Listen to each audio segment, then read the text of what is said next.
Is it working this time? We'll never know. If it doesn't work, I'll have to change cards, won't I? Change cards, that'll be good.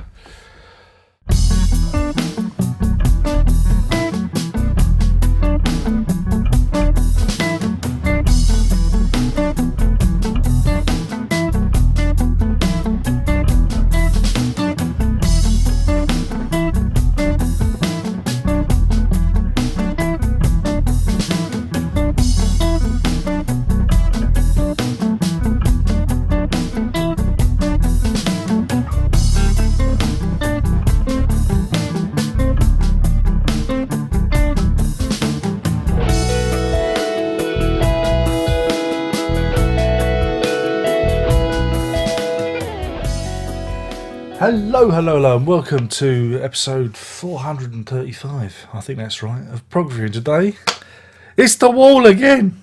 The Wall, you know, Roger Waters, The Wall. Hey, The Wall. Again. It's The Wall. If you've seen my previous discussions of the album, you know that I have a kind of a mixed response to it. In the old days, I used to love it, you know, because teenager, and then as I've got older, a bit more ambivalent towards it. You know, bits I love, Comfortably Numb. I think it's the best, probably the best Floyd song, you know, and the bits of it I don't like the misogyny and the fact that the lead character is completely unable to blame himself for his own faults. He has to blame everyone else. Leaves me, you know, a little bit cold. I love the movie, Alan Parker's Wall. I love that vision of it. You know, Bob Geldof's fantastic. Love that movie.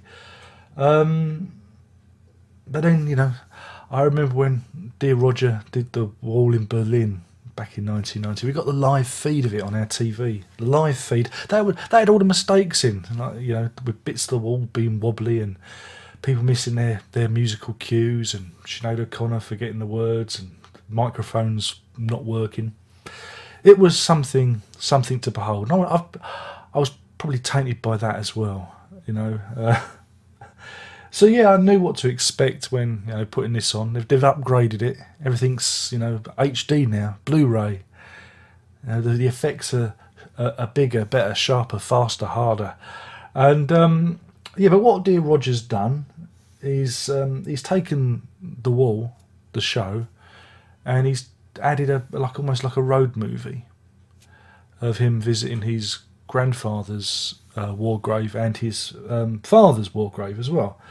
And some of this, he has friends with him who's, you know, discussing various memories, and also he has his children and grandchildren at one point gathered round the grave, and you know, that for me was the value.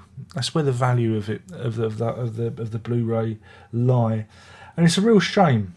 I mean, I said to the missus, I said it's a real shame that Roger didn't make a documentary, didn't actually go off and make a proper documentary, a road movie, as it were, about his grandfather and father's experience of the war. And I think there's a story there, and he's again a story of his childhood and how it affected him. I think there would have been a very moving story there. And again, the bits where he is there and he gets his bugle out and plays outside the wall, you know, you have to be pretty hard-hearted not to be touched by it. But it's intercut with the stage show, and it's again now the wall is now an anti-war message. There's a strong anti-war message running through it. Yeah, there was always elements of that, because again, the original album and the movie touches on Eric Fletcher Waters' death. So yeah, there was always an element of that in the original, but it was only slight. It was only a trace of it. Now there's more of a heavy-handedness, and there's lots of references to, you know, people who've been killed in various conflicts. So yeah, for me, that kind of dilutes the message. It kind of or confuses the message. You know, it's like it's pulling in different directions, and that's a shame. You know, that is a real shame. And one part I was kind of boggled. They dedicated a bit to Charles de Menezes. He was shot in Stockwell Tube Station not long after the 7/7 terrorist attacks back in, I think it was 2005. There's a piece done towards him, and yeah, it was tragic. It was terrible. An innocent man was dead, but you know, there are other. Roger Waters could have talked about the people who actually died in 7/7. You know, they were the real victims. I'm not saying Charles de Menezes isn't, but to me, it came across as a little bit trite, to be honest. And the great irony about the Menezes case is if he hadn't have outstayed his welcome and returned home when his visa had expired, he'd still be alive now. He'd be watching this video. I doubt it. But yeah, I always find that a twisted, tragic irony that, you know, by outstaying his welcome and being an illegal immigrant, he ended up getting shot. Not because he was an immigrant, it was just, you know, wrong place at the wrong time. Don't get me wrong. I just that irony has always stuck with me. You know, the idea of it being really the wrong place at the wrong time. And so, yeah, I mean, yeah, set pieces are great. Comfortably Numb's great, and you know, the wall coming down is great, and the imagery used is great.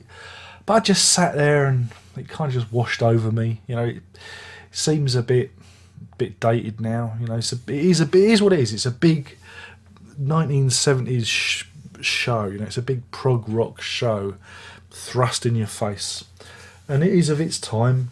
It's modern but old-fashioned at the same time, I felt. And by the end of it, there was a bit of a, you know, enough already. For me, the money shot is on the bonus disc where you get to see David Gilmour, Dave Gilmour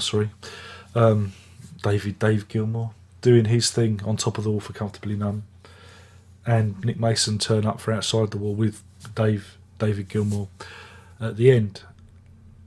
Because what we want is, yeah, Roger, we love you and we love the wall, but what we want the Earl's Court footage released.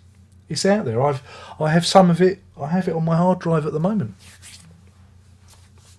But what we want that cleaned up and presented. They've done an amazing job with the Beatles footage. There's no reason why you couldn't clean up this footage digitally and put that out, because that's really what the fans want. And it's the same with The Wall, Alan Parker's movie.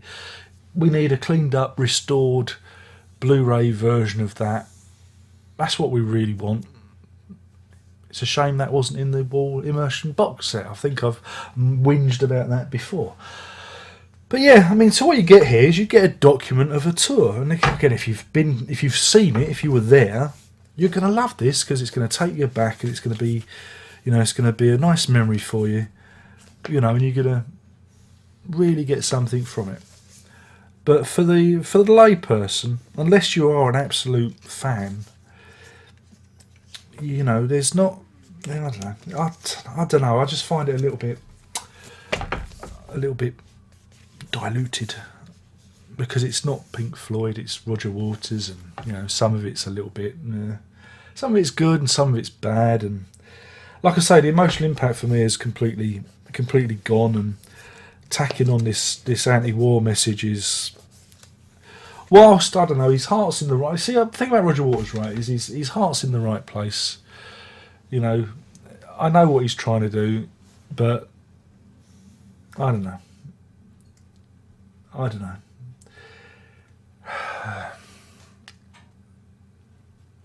Yeah.